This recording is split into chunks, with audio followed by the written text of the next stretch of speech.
posso clamar, pela fé posso enxergar. O programa Restaurando Vidas começa agora. Que você tenha um ótimo dia na presença do Senhor e considere esse tempo como um cuidado de Deus sobre a sua vida. Eu queria falar com você que está passando por um momento de angústia na sua alma. Muitas vezes nada está bom porque a nossa alma está aflita, angustiada.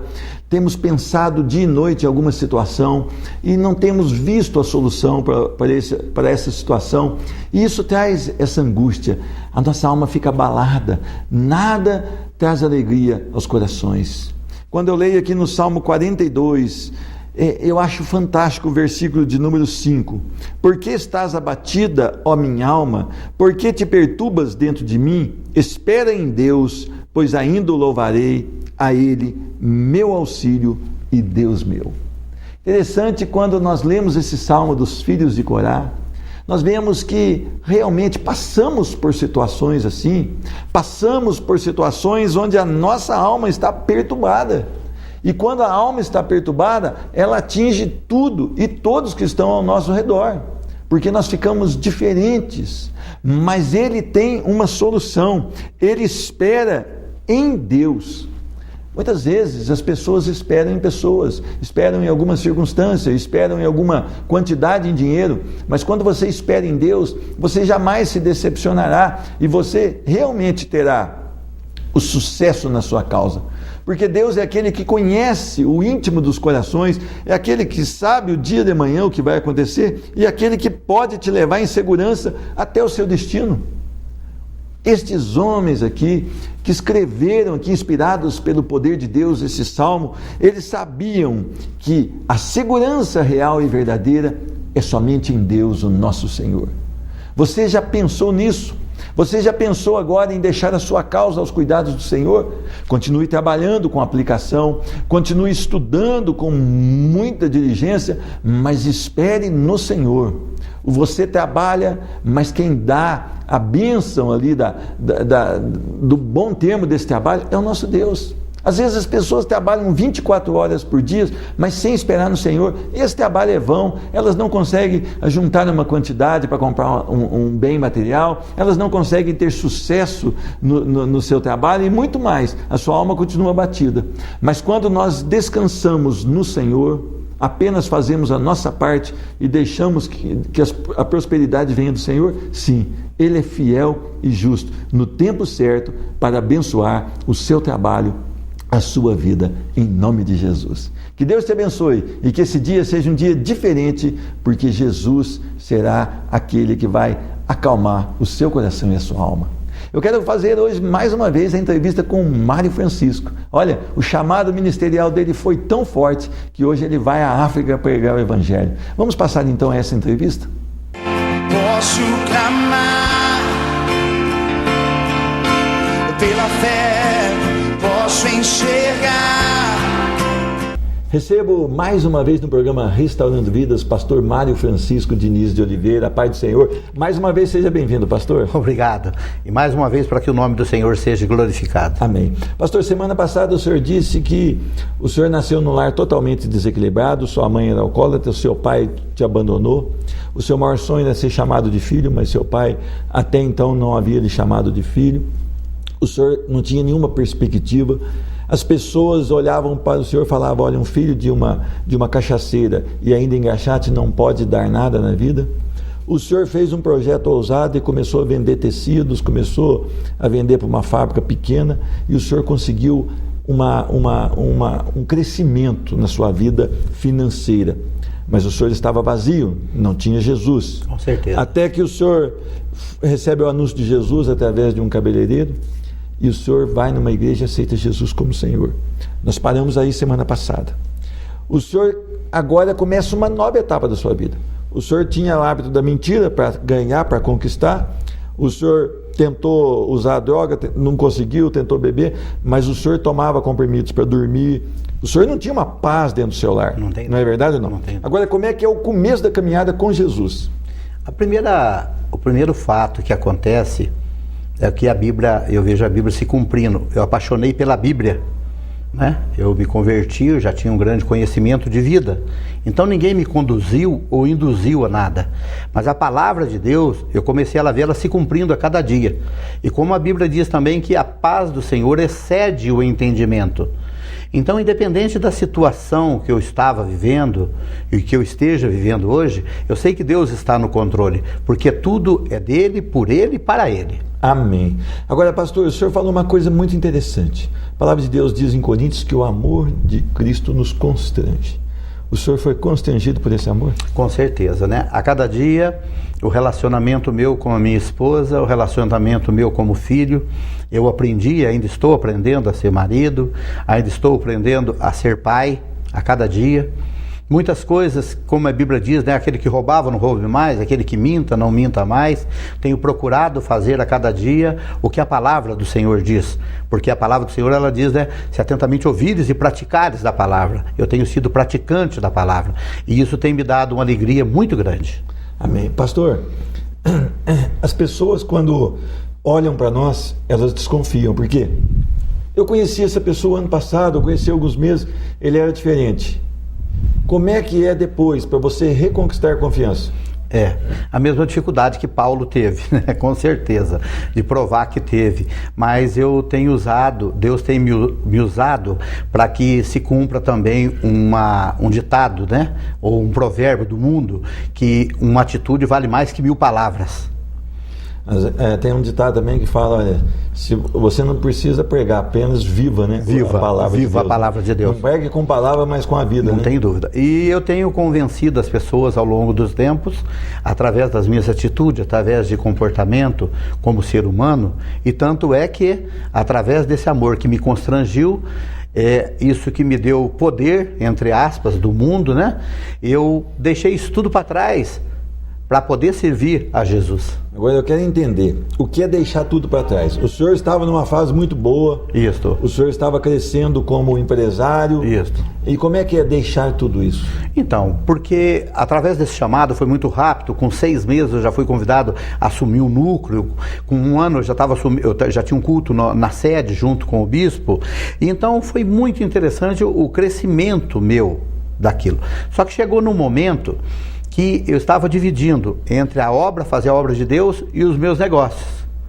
E eu pedi para Deus que eu queria servir somente a obra.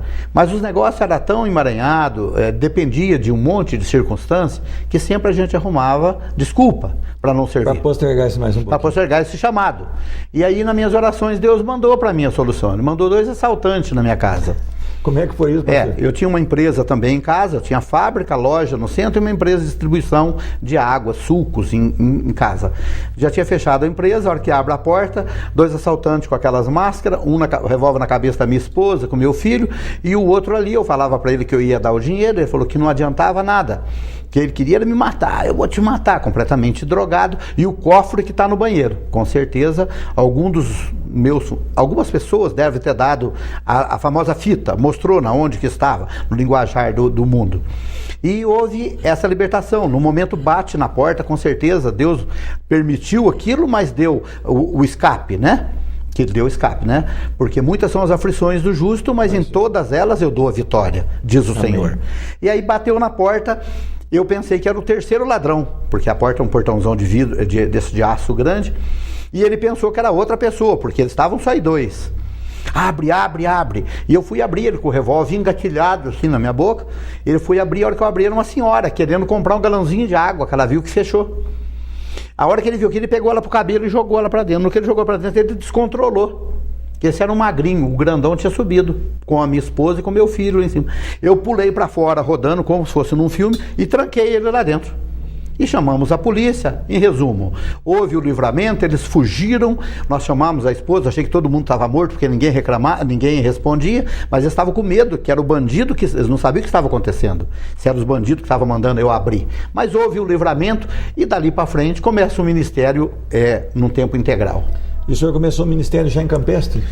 Eu comecei do lado dessa casa minha, eu tinha um propósito com Deus. Aonde era o corte, que cortava o tecido de dia, à noite eu ajoelhava e orava e pedia para Deus. E lá eu comecei com umas cadeiras, comecei com um púlpito, evangelizando meus próprios filhos. Eu tive a felicidade de batizar meus filhos, porque eu sou pastor dos meus filhos também. Glória a Deus. Eu sou pastor dos meus filhos, pastor da minha esposa. Amém. Glória a Deus. Eu tenho convivido com eles em amor. E dali para frente, eu batizei algumas pessoas e houve essa oportunidade de nós mudarmos para Campestre. Falei, vamos alugar essa casa e vamos mudar para Campestre. Nem pensando em igreja. E fomos para Campestre. Morar num sítio. Chega lá em Campestre, eu vou na cidade e começa a ter um problema muito grande de suicídios direto. E Deus toca no meu coração para ir lá, pediu uma direção para um pastor amigo meu que mexe na área de libertação. Fizemos uma quebra de maldição numa porteira, onde enforcava 2 meninos de 15 a 18 anos por semana.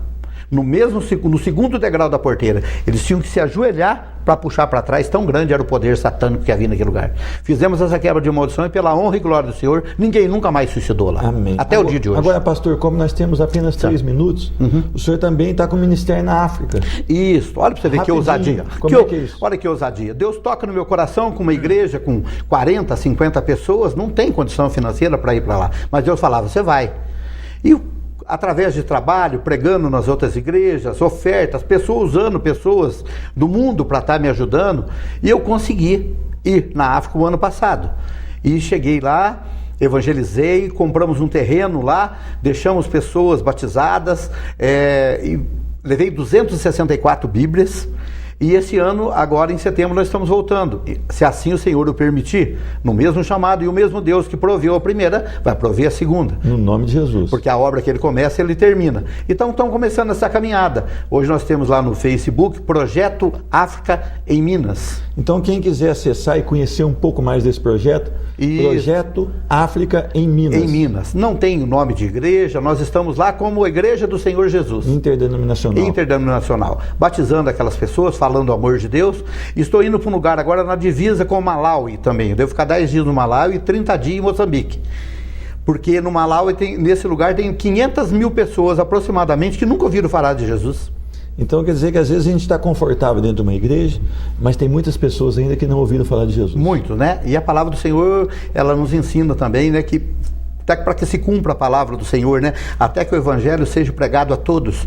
E eu estou fazendo essa parte desse chamado e com muito prazer. Agora, pastor, as pessoas pensam que o senhor vai para a África para passear, que é confortável, é andar de avião, é chegar lá, ter um hotel com um ar-condicionado. Meu irmão, o prazer, eu fiz uma oração lá um dia, pastor, que eu não sei até se eu fiz errado. Eu falei, Senhor, se o senhor tiver que tirar a minha vida por uns tempos, se for por agora, 4, 5, antecipa esse negócio, leva eu aqui agora. O maior prazer do mundo, porque eu naquele momento de ver aquele sofrimento de cada 10, 7 com AIDS, pessoas não tendo que comer, comendo shima, que é só um milho, shima no café da manhã, no almoço, na janta. Eu cheguei a ficar 3, 4 dias sem tomar banho. Eu levava bolacha dentro da mochila, eu não tinha coragem de comer, porque como que eu vou comer uma bolacha se aquelas crianças comendo só aquele mingau? E o mingau eu não conseguia comer, porque era muito ruim demais. Então eu levava pão e comia só pão. Mas maior prazer. E não tem conforto, não tem banheiro. Não, dormindo no chão, tanto que um bicho passou em cima do meu pé, começou a me dar cãibra e eu passei uma dificuldade, achei que até eu ia morrer lá, mas maravilhoso. Estou indo alegre novamente no chamado, como gratidão do que Deus fez na minha vida. Hoje meus filhos têm pós-graduação, moram em Sydney, na Austrália. Eu tenho uma menina com pós-graduação aqui em Poços trabalhando, o outro está indo embora. E eu, o analfabeto, filho da cachaceira, aos 49 anos formei também em faculdade. Glória a Deus. E o mais importante que eu formei na escola da vida, na dependência do Senhor Jesus. Tudo sou grato a Ele, porque foi Ele que me capacitou e vai continuar me capacitando ainda, em nome de Jesus. Agora, pastor, eu queria uma explanação rápida. Lá na África também é muita potestade, né? Muita bruxaria. É incrível. Como é que o senhor enfrenta isso? Mano? Foi incrível. Eu dormia lá dentro, lá eles enterram crianças vivas, cortam pedaços de crianças. É muito o feitiçarismo lá, né? O feiticeiro é muito forte. E eles não têm opção, pastor, porque as crianças estão morrendo, eles vão lá dentro, se fala, passa um tanto de barro na cara da criança, eles vão passar. É a última opção que a mãe tem, não existe outra. A hora que você fala de Jesus, que existe uma vida eterna, eles ficam 2, 3 dias do lado de fora sem comer para ouvir essa palavra do Senhor. É a fome daquilo que eles nunca conheceram. Que eles nunca conheceram. A certeza que aquele momento daquelas dificuldades não significa nada perto da vida eterna. Esse conhecimento da vida eterna é que me apaixona a voltar lá. Pastor, hoje as pessoas procuram uma igreja confortável, que tem um bom som, que tem instrumentos musicais de primeira linha, que tem um banco macio. Como é que é a realidade na África, pastor? Lá eles têm tanto prazer, eles mesmos fazem o banco no banquinho, né? Esse terreno que eu comprei lá, comprou por $200, R$500. Eles já levantaram os paus, já colocaram e andam 20, 30 quilômetros para ganhar uma Bíblia. É coisa impressionante. E tem pessoas que tiram xerox de uma folha de Bíblia. O prazer, o desejo de conhecer a palavra de Deus é muito grande. É extraordinário, né, pastor? Vendo as pessoas hoje não querem ir numa escola bíblica, não querem ir numa reunião de oração, as pessoas não querem hoje se locomover até a igreja, preferem ficar em frente a uma televisão. Se eles pudessem ter igrejas lá mais esparramadas, né, pastor? Com certeza, é o que está acontecendo hoje aqui. A Bíblia diz que o Deus desse século cega o entendimento para que não resplandeça a glória de Deus. O que isso quer dizer, pastor? O mundo do sustento, a inviabilidade das pessoas se manterem para poder manter um certo nível social. Um sai cedo, outro volta tarde, outro vai para a faculdade, outro volta para o trabalho. A família não senta mais para conversar, não existe o culto doméstico, não existe aquele amor de Deus. Por isso que está se desfazendo esse bem maior, que o céu está incompleto por causa da família. Hoje o Espírito Santo, o Senhor Jesus falou, eu vou preparar uma morada, mas vos deixo o Espírito Santo de Deus, que está sobre a nossa vida, sobre nós, esperando que a família do Senhor venha se converter, que é o desejo do Senhor, né, pastor Pedro? Que todos se convertam. Que nenhum se perca, que nenhum pereça e que todos tenham a vida eterna. Amém. Pastor Mário, muito obrigado. Com prazer, que Deus te abençoe aqui nessa jornada. Aquelas pessoas que quiserem ajudar, então, o pastor Mário, pode entrar lá no Facebook, né? Projeto África em Minas. Pode entrar lá tem um endereço para ajudar. Não tem outra. Você talvez não queira ir à África, mas você pode colaborar nessa ida à África. Tem 3 maneiras de fazer a missão, né? Orando, ajudando e indo. Amém. Pastor, muito obrigado. Que Deus te abençoe. Muito obrigado. Amém. O programa Restaurando Vidas não acabou, ele volta já, não sai daí. Posso clamar pela fé, posso enxergar.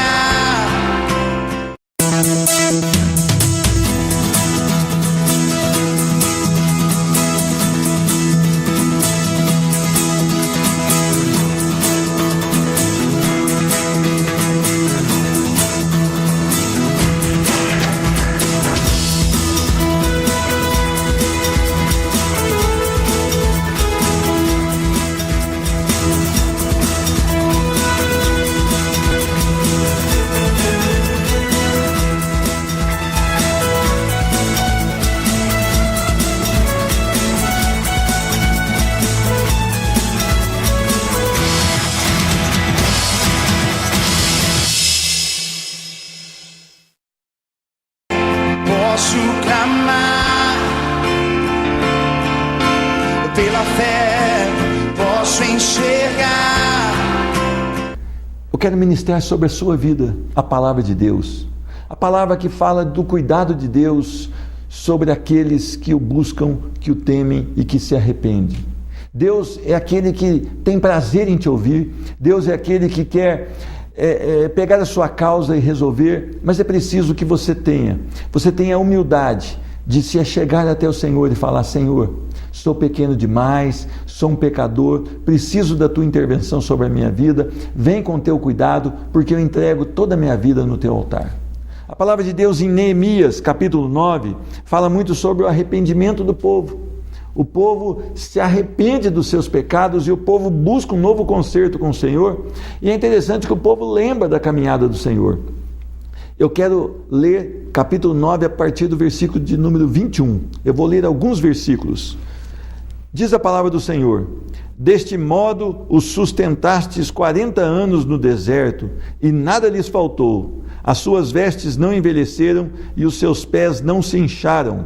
Versículo 26. Ainda assim foram desobedientes e se revoltaram contra ti, viraram as costas à tua lei e mataram os teus profetas que protestavam contra eles para os fazerem voltar a ti, e cometeram grandes blasfêmias. 31.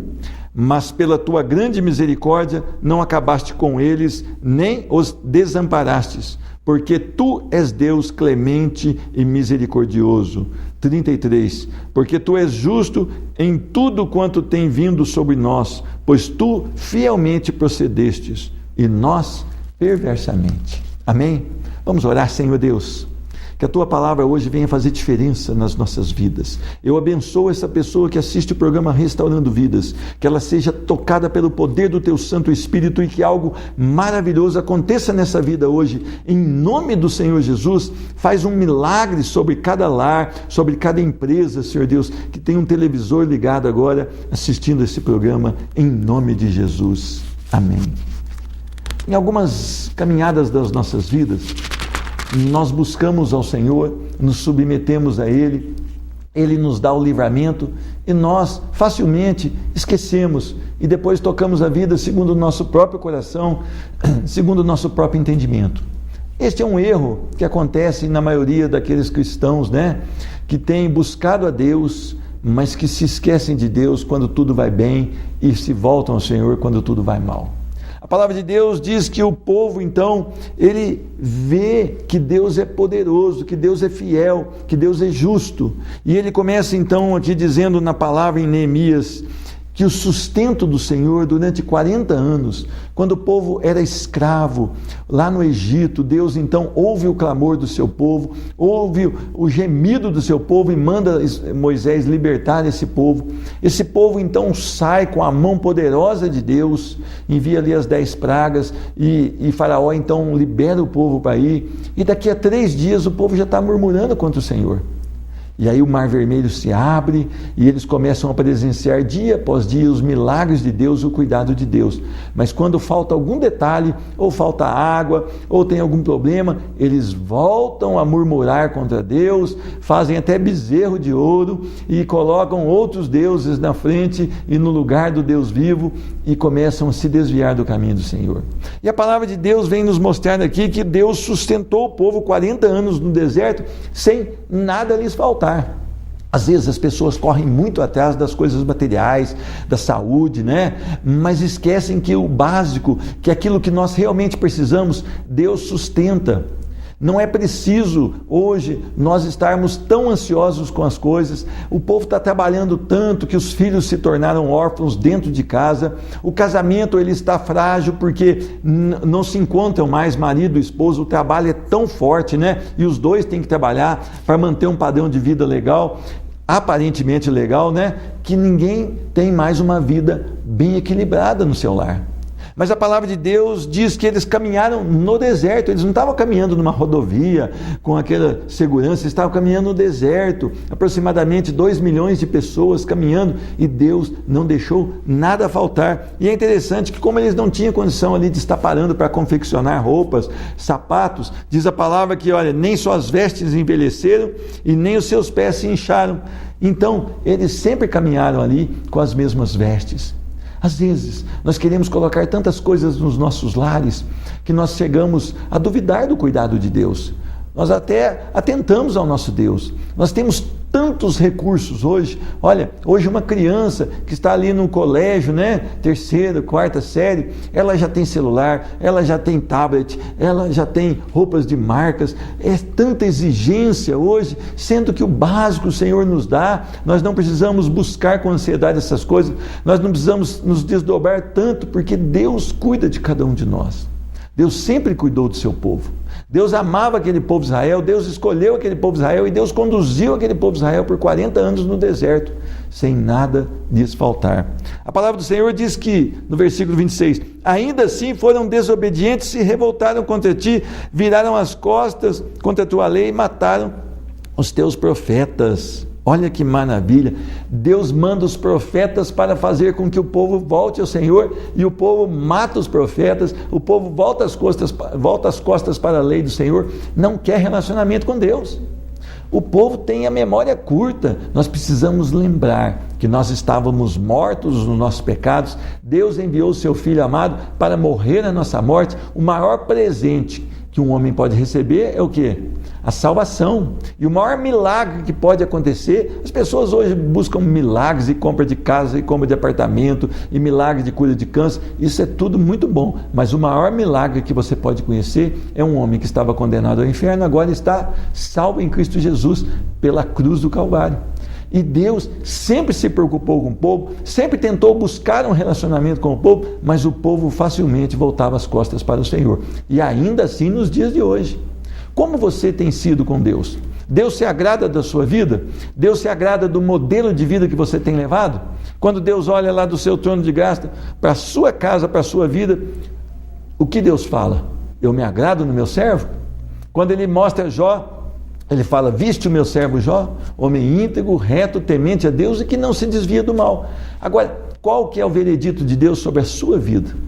A palavra de Deus diz que nós temos essa tendência de desobedecer e se revoltar contra Deus.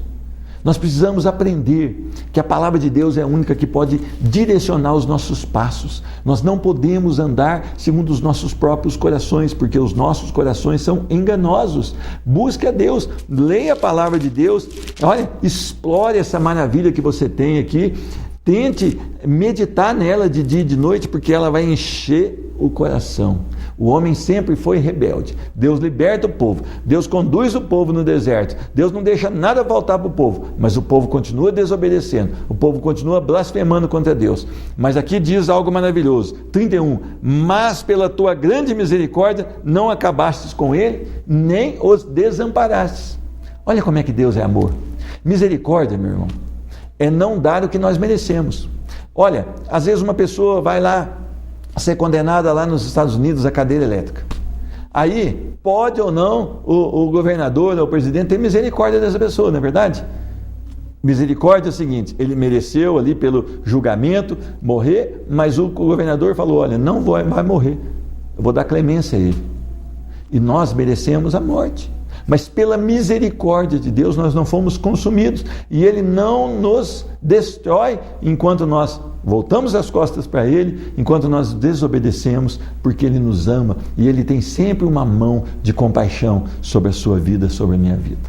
O amor de Deus é tão grande que Ele sempre espera de nós um retorno para Ele. E eu queria que você pensasse, você tem voltado as costas ou você tem se dobrado diante do Senhor? Ele quer você prostrado diante dele. Diz a palavra de Deus, a tua grande misericórdia não acabaste com eles, nem o desamparaste, porque tu és Deus clemente e misericordioso. O Senhor não desampara. O Senhor não desampara, ainda que nós passemos por uma fase difícil espiritualmente, eu estou falando. Às vezes a gente se esquece do Senhor, talvez esteja ocorrendo isso com você, mas a compaixão de Deus é tão grande, que Ele olha para você e fala, eu amo este homem, esta mulher, eu quero que ele retorne para os meus caminhos. Você já pensou nisso? Ainda que você viva dissolutamente pelos pecados, Deus quer salvar a sua vida. Deus quer transformar o seu coração. Você já pensou acerca disso? A palavra do Senhor diz assim, porque tu és justo em tudo quanto tem vindo sobre nós, pois tu fielmente procedes e nós perversamente. O reconhecimento do povo é que Deus sempre é reto, sempre é coerente, sempre mantém sua palavra, mas o homem, ele é perverso. Nós precisamos da misericórdia do Senhor. Nós precisamos nos dobrar diante de Deus e falar, Senhor, sou um pecador, preciso do teu perdão, preciso da tua cura, me perdoa, vem sobre a minha casa, sobre a minha vida e muda a minha história. Você já aceitou Jesus como Senhor? Você já se arrependeu dos seus pecados e declarou Jesus como Senhor? Talvez você possa fazer isso agora, onde você está, se você foi tocado pela palavra de Deus. É um tempo especial para você aceitar Jesus como Senhor da sua vida e deixar que Ele agora governe a sua vida. Você vai estar dando o maior passo da sua vida, o passo de fé, e você vai morar na glória eterna do Senhor. Eu quero orar por você, eu quero abençoar a sua vida, e eu quero pedir, medite na palavra do Senhor, creia no nome do Senhor Jesus, e será salvo, tu e a tua casa. Essa é a compaixão, esse é o Deus clemente, esse é o Deus de misericórdia, que quer cada dia mais ter um relacionamento contigo. Talvez você diga, olha, eu não mereço isso, nem eu mereço. Isso é graça, é um favor imerecido, que Deus olha para você e você se arrepende, Ele perdoa todos os seus pecados. E diz a palavra que quando Deus perdoa, Ele se esquece. Nova criatura agora você será em Cristo Jesus. As coisas velhas ficarão para trás. Eis que tudo se faz novo em Cristo Jesus. Esse é o amor inexplicável de um Deus Santo pela sua vida e pela minha vida. Eu vou orar. Senhor Deus, eu peço a Tua bênção sobre essa pessoa que assiste o programa Restaurando Vida. Senhor Deus, hoje é dia de restauração nessa vida, em nome do Senhor Jesus. Faz um milagre. Faz o Teu milagre. Tu és o Deus clemente, Tu és o Deus de misericórdia, Tu és o Deus de compaixão. Em nome do Senhor Jesus, libera perdão sobre essas vidas e opera o grande milagre que é salvação e reconciliação. Tu pode todas as coisas e nós cremos no Teu poder em nome de Jesus. Amém. Busque a Deus. É um novo tempo para a sua vida.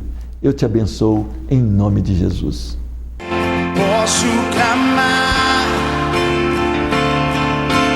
pela fé, posso enxergar.